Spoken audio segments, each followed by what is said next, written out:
Welcome back to the Love and Context podcast, live from my deck. Yeah.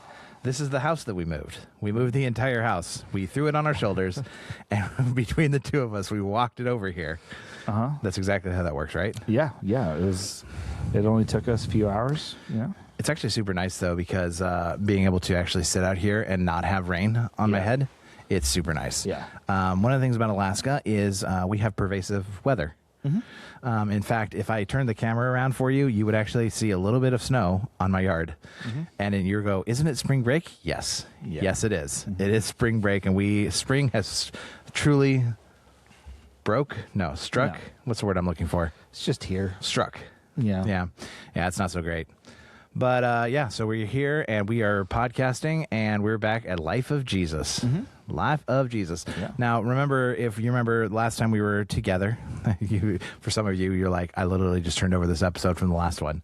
Last time we were together, we were talking about the trial of Jesus and ultimately how he was placing the religious leaders and Herod and Pilate on trial and putting out their things. And so we're actually going to pick up, and I'm gonna read the text. We're going to be in John, though we are going to reference some things from some other books.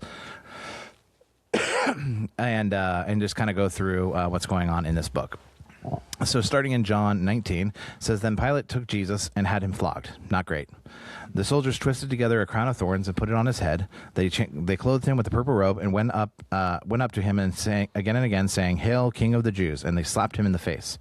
Once more Pilate came out and said to the Jews gathered here, Look, I'm bringing him out to you to let you know that I find no basis for a charge against him. When Jesus came out wearing the crown of thorns and the purple robe, Pilate said to them, Here is the man. As soon as the chief priests and their officials saw him, they shouted, Crucify, crucify. But Pilate answered, You take him and crucify him. As for me, I find no basis for a charge against him. Now, of course, we talked about last time, they can't crucify him. Rome has to do it. Mm-hmm.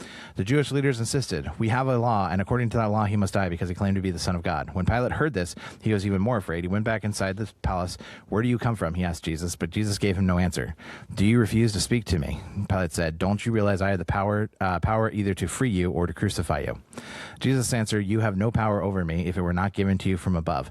Therefore, the one who handed me over to you is guilty of a greater sin. From then on, Pilate tried to set Jesus free, but the Jewish leaders kept shouting, If you let this man go, you are no friend of Caesar. Anyone who claims to be a king opposes Caesar. When Pilate heard this, he brought Jesus out and sat him on the judge's seat at the place known as the stone pavement, which in Aramaic is Gabbatha. It was the day of the preparation of the Passover. It was about noon. Here is your king. And they shouted, Take him away, crucify him. Shall I crucify your king? Pilate asked. We have no king but Caesar. Oof. That's not a great statement to roll out your lips. The chief priest answered. Finally, Pilate handed him over to be crucified. So the soldiers took charge of Jesus. Carrying his own cross, he went to the place of the skull, which in Aramaic is Golgotha, which, by the way, Pastor Nick and I have talked about is the most metal name for a place ever, the place of the skull. Mm-hmm. Or as we call it, Calvary, right? There they crucified him, and with him two others, one on each side and Jesus in the middle. Pilate had a notice prepared and fastened to the cross. It read, Jesus of Nazareth, the King of the Jews. Many of the Jews read the sign, for the place where Jesus was crucified was near the city. And the sign was written in Aramaic, Latin, and Greek. The chief priests of the Jews protested to Pilate, Do not write the King of the Jews, but that this man claimed to be the King of the Jews. Pilate answers, What I have written, I have written. Mm-hmm. When the soldiers crucified Jesus, they took his clothes, dividing them into 4 shares, one for each of them.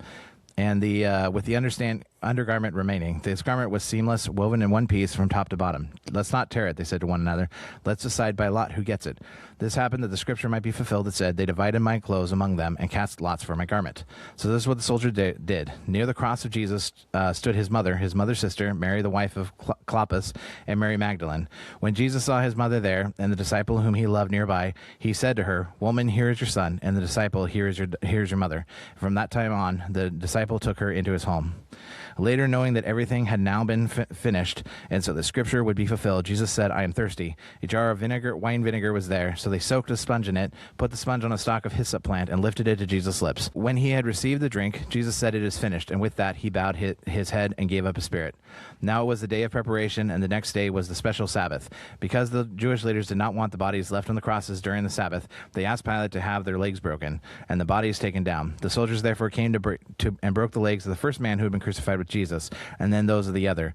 But when they came to Jesus and found that he was already dead, they did not break his legs. Instead, one of the soldiers pierced Jesus' side with a spear, bringing a sudden flow of blood and water.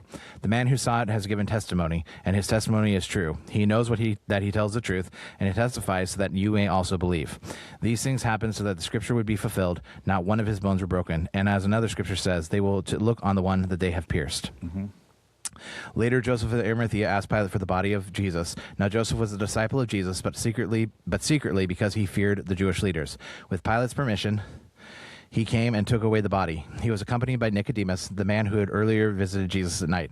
Nicodemus brought a mixture of myrrh and aloes, about 75 pounds. Taking Jesus' body, the two of them wrapped it with the spices in strips of linen. This was in accordance with Jewish burial customs. At the place where Jesus was crucified, there was a garden, and in the garden a new tomb, in which no one had ever been laid. Because it was the Jewish day of Passover, and since the tomb was nearby, they laid Jesus there. Mm-hmm. So that's the story. Mm-hmm. Now, obviously, if you go into the different Gospels, they're going to have a little bit of a different take on it. Yeah. And before we continue this, I have to point out that we're sitting here. It's snowing. And it's literally snowing on us. I mean, not on us, because obviously you can see us. But it's not. It is snowing. Alaska is just a weird place. Yeah. Right. What's really funny is my wife is currently outside and she's doing a burn pile of like brush and scrap wood and oh, she's probably like shouting up into the sky, "How dare you! How dare you!" Probably. You guys can't tell, but we're nice and toasty because this right here goes to a heater that's up here and it's putting heat down on us. Mm-hmm. Yes. If you're wondering, is Ben a spoiled boy? The answer is yes. Mm-hmm. Ben is a spoiled boy. Mm-hmm. So today we're talking. We just want to kind of talk through the story and talk about some things that were going on in the different gospel accounts and in the life of Jesus. Or specifically, here we're talking about his death. Next week, and we're actually, if you pay really close attention, you're going to recognize we record these back to back. Next week, we're actually going to talk about what Jesus says from the cross and its implication on Psalm 22. So if you want to get ahead of us, go ahead and look up Psalm 22 before we get there. But for right now, let's remind people where we're at. It's Passover Festival, and it's a special one, right? There's population swells from about 50,000 to possibly around 200,000 during this time. Pontius Pilate is in town to prevent riots because when you get a bunch of people who've been enslaved and then you talk about deliverance, oppressors tend to get worried, you know? And so they are, Pilate is in town, and Messianic expectations are high. They're celebrating the Exodus. The irony is that during this festival, a man called the King of the Jews is actually condemned, right? Now, we talked about this a little bit with Pilate. He does, because his wife came and she's like, "Hey, you shouldn't have anything to do with this man. I had a dream about it. It doesn't end well." Well, technically it ends really well, but it's not going to end well for Pilate. But in this case, they're having this conversation, and like Pilate he's like, "Okay, I don't find any fault. Can I release him?" They're like, "No, we want you to bring judgment on him." Okay, well, what if I beat him first? No, we don't want that. What if I put a crown of thorns on his head? No. What if I mock him and spit on him? What if we release Barabbas or Jesus? Right? There's all these different things, and eventually he's like, and then they're like, "Well, but he claimed to be God." And he goes, "Well, hold up. I got to go have a conversation with Jesus about this," right? And he's like, "Who are you? Don't you recognize that I have power of life and death over you?" And Jesus is like, "Nah, bro. You don't got that. Like, you don't got that." Yeah. Jesus is like so in control of this situation, which is crazy because he's getting beat, right? It's just like tons of control. Well, he's willingly going through it all. Yeah. Right? Like he's not doing it because he's forced to, right? Yeah. He openly said, like, "Hey, all I got to do is tell God the Father I don't want to do this." Yeah. And I won't have to do it. Yeah. Right? He's willingly walking through it in complete control the whole time. Yeah. Yeah. It's a very different thing than like he's just being taken and beat. It's like, no, he's choosing to be there every step of the way. Every time he gets hit, every nail that is driven, he's choosing to be there. So scourging is what they talk about the Romans. Let me kind of read you some of the descriptions of what ends up happening. So they have this thing. It's called a flagrum. It's a leather whip and usually has pieces of bone or metal embedded in it. And they fling it across the back of the backs, and it's designed to tear flesh as it pulls back. This is how they would do it. It's often fatal on its own if you do a number of lashes, but it's meant to weaken people before crucifixion because the Romans are really good at crucifying people and killing people. they also know how to make sure it happens quickly, right? So not great. Not great. If you ever watch The Passion of the Christ, like if anything, he might undersell it in the movie, which is saying something. Yeah. And it's public humiliation, psychological terror. It's meant to deter rebellion and terrorism inside of their state. But then beyond that, just beyond the physical beating, there's this royal parody that's taking place with a purple robe and a crown of thorns and "Hail, King of the Jews," which they're saying in mocking tones, and it's Rome mocking, right? So then they walk to Golgotha. Then they walk to Golgotha. Yeah. And so the condemned, when they're crucified, they have to carry their own cross, the crossbeam. Actually, I did look this up, and the word is pantabulum. So somebody, if that's wrong, just sometimes Google does me dirty. And note on the cross is, we're often like, okay, he carried his cross. No, he's carrying hundreds of pounds. Yeah. Right? These beams that they're nailing them to are stout, they are heavy, they are not easy to move. And what they're doing is saying, hey, we're going to beat you within an inch of your life and then make you move this. I sneezed wrong the other day. I had to pick up a box and it hurt. Yeah. And he's getting literally the flesh ripped off of his back and getting punched and kicked and all those different things that are going on. And he's still walking with a cross. Come on, dude. Yeah. Right? And he's walking through the streets, and he's being made a public spectacle. Like it's meant to be humiliating. It's meant to be public. It's meant for everybody to see what's going on here. One of the accounts is going to talk about Simon the Cyrene is going to be taken halfway through because he just physically can't carry it anymore. Yeah. And that is also a very common practice, is that they make them take it until they literally can't do it anymore. And he's going to be forced to carry Jesus' cross. It is interesting, for whatever reason, Mark's gospel notes the names of his sons, probably because they're known in the region that Mark is distributing his gospel. Yeah. Right?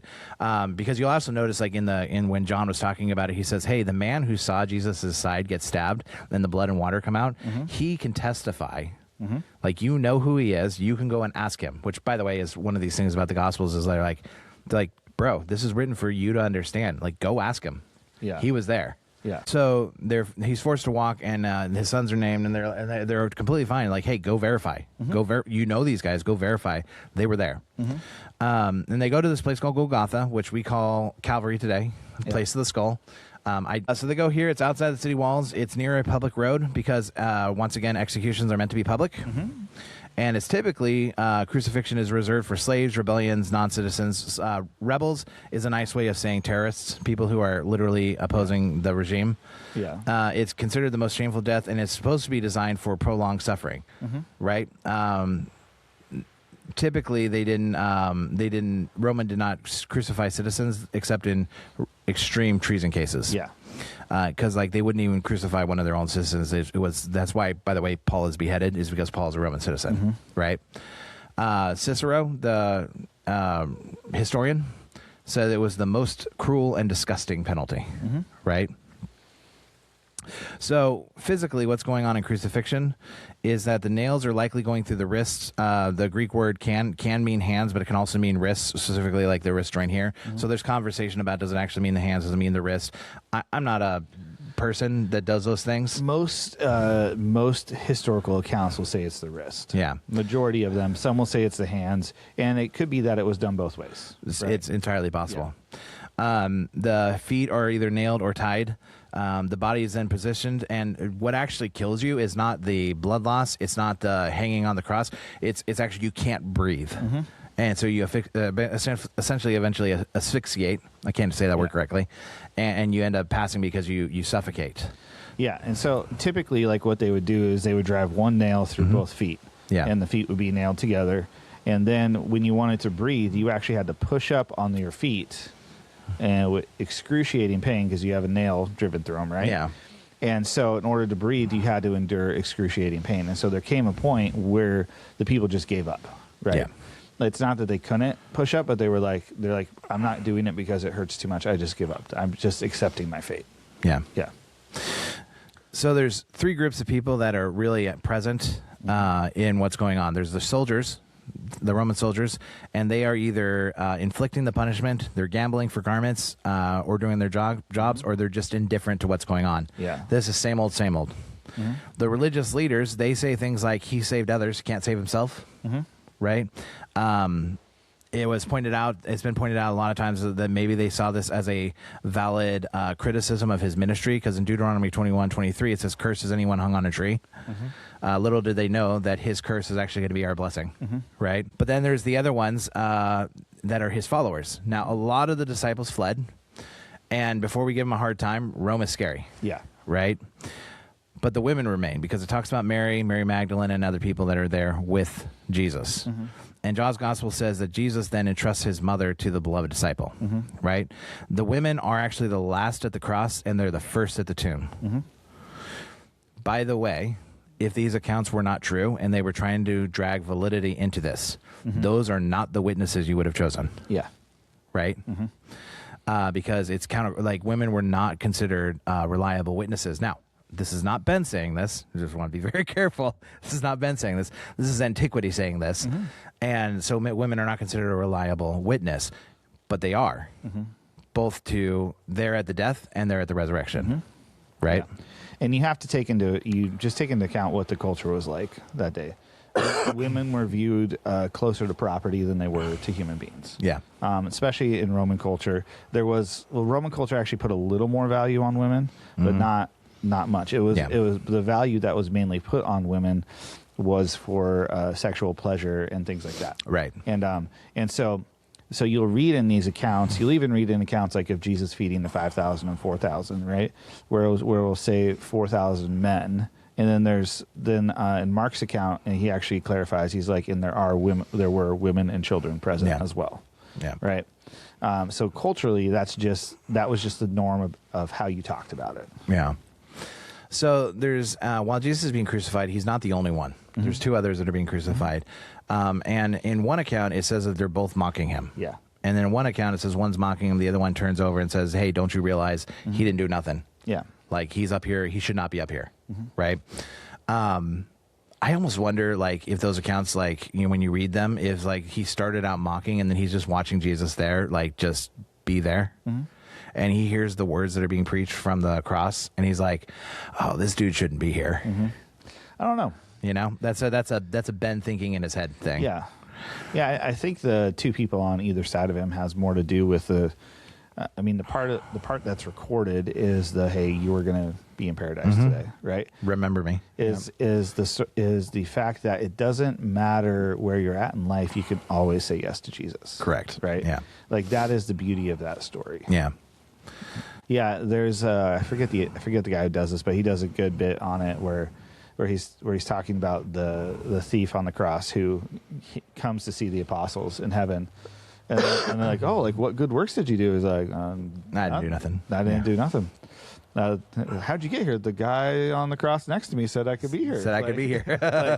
It was, and that's the beauty. He said I could come. Right. Yeah. That's the beauty of it. Yeah. So from noon to 3 p.m., it says that darkness comes over the land. By the way, you're going to catch huge echoes into the Exodus plague, right? Apocalyptic imagery of Daniel, right? But then the temple curtain is torn from top to bottom. Yep. But if you remember from Torah, what is this curtain in the temple? It's a curtain that separates the Holy of Holies, where the high priest goes in, from the rest of where everybody else is. Yeah, and we're not talking about a curtain that blocks out your windows, right? This thing was said to be inches thick. Yeah, right, and it was made from stout fabrics, right? This thing was meant to last and not meant to be destroyed, ripped, torn at all. Yeah, I mean, you don't want to accidentally walk into the Holy of Holies because that has bad repercussions. Yeah, right. So it's a pretty intense curtain, and this thing it just tears from the top to the bottom, And Roman centurion, one of them, says, like, when the sky goes dark and there's like all these things happening, it's like, surely this man was the Son of God, right? of anything. By the way, a Roman person saying the Son of God and not talking about Caesar, that guy's going to get in trouble, right? A Roman executioner is actually one making a theological confession. And most of the conversation agrees that Jesus dies around 3 p.m., and right around the hour when Passover lambs are going to be slaughtered in the temple for the Passover dinner. Now, why is this story really important for us, and why is it such a powerful symbol? Well, one, because death is being defeated here. A kingdom is being enshrined. Right? Jesus is being coronated during this time. What looks like is supposed to be shame and curse and total defeat. Jesus says is victory, is enthronement, it's salvation.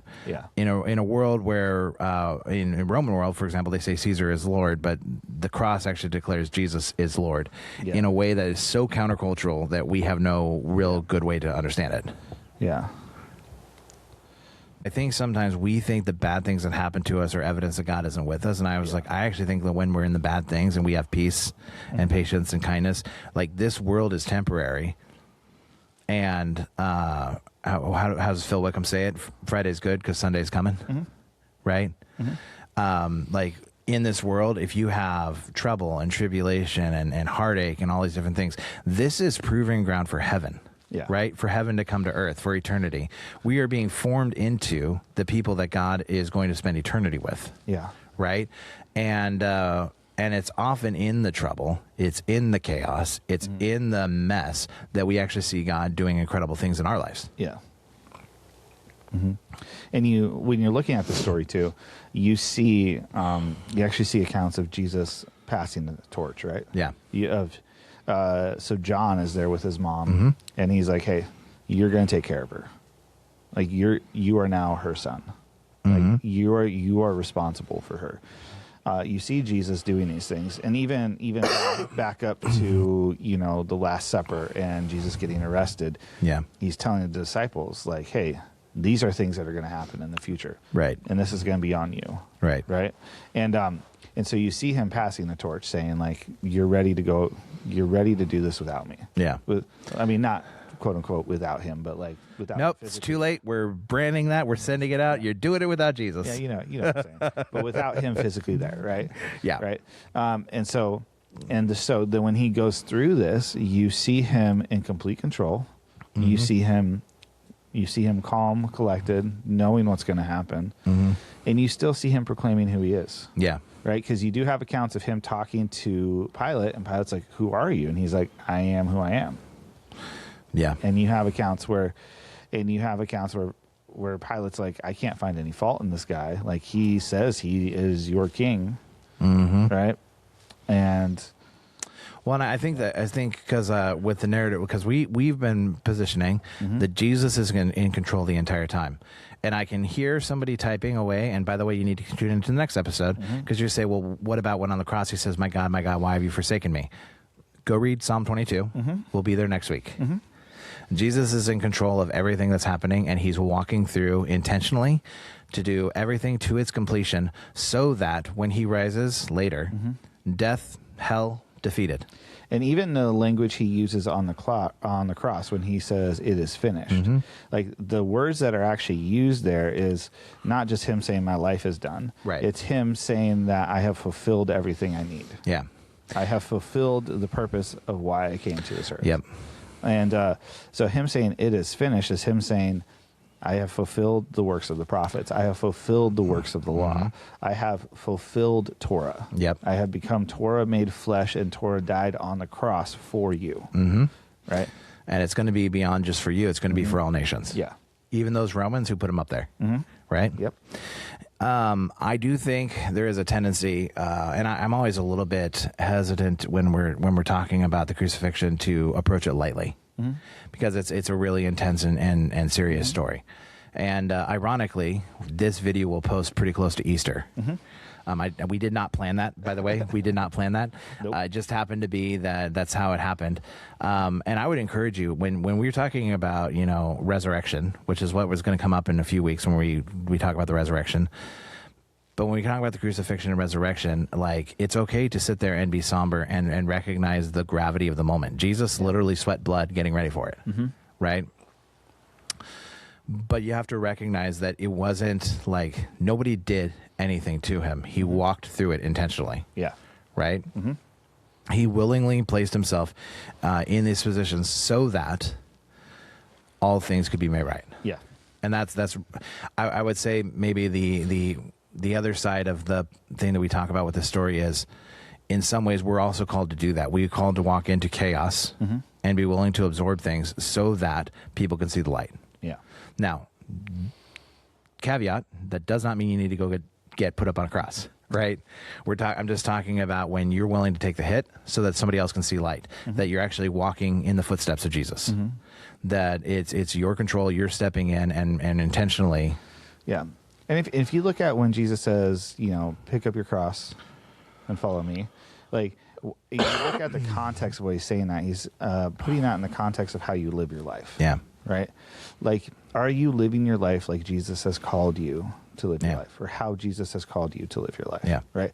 That is the question that's being asked. Yeah. It's not a hey, you got to make sure you are murdered for the gospel. Like, you're right. Sorry, I shouldn't laugh at that, but yeah, 100%. Right? It's also not like, unless God calls you to, it's not sell everything and give it to the poor, but you should care about the poor. And you should be willing to do that if he does call you to it, right? Correct. Right? But I actually had a conversation with somebody a while ago where we were talking about that very thing, and they're like, well, God never said that it was bad for me to have nice things. I was like, you're missing the point. Right. If God comes to you and says, hey, all this nice stuff you have, I want you to sell it and move to middle of nowhere village in Africa. Sorry, middle of nowhereville, Africa. Yeah. He's talking about you. Yeah. Yeah. So if he says do that, then guess what? We do it. We do it. Yeah. Right? The point is that if Jesus is you, or you're walking in the steps of Jesus, if Jesus was XYZ, well, what does it look like for Jesus to do those things? Right? Yeah, exactly. And we step into those, including that we're willing to step into death if it means following Jesus. Yes. That's just not the first choice, right? Like, even Jesus was like, listen, if this cup can pass from me, but if it can't, I'm willing to walk through it, right? Yeah. And we give our love to the people who've died on behalf of the gospel over thousands of years. Yeah. Right? They're heroes of the faith for a reason, because they're willing to give literally everything. Yeah. Also, you need to be willing to live for the gospel. Yep. Not just die for it. Yep. Yeah, that's Crucifixion. I'm not gonna do a lighthearted exit, because I think it's worth sitting in it. It's worth sitting in the weight. Yeah. Like feeling the weight of it. Yeah. I think we often just skim over it and being like, okay, Jesus went to the cross, died for our sins, move on. Yeah. Right. But it's worth sitting in the weight of how horrendous this was. Yeah. This is a somber time. People are losing their rabbi, their teacher, their Lord and Savior. It's intense. Right. People who have given up their lives to follow him are now saying, is this ending right now? Yeah. Which actually segues really well into what we're going to be talking about in our next episode. Jesus actually preaches one more sermon for his people before he goes. Yep. And we'll talk about that next week. Yep. Till next time.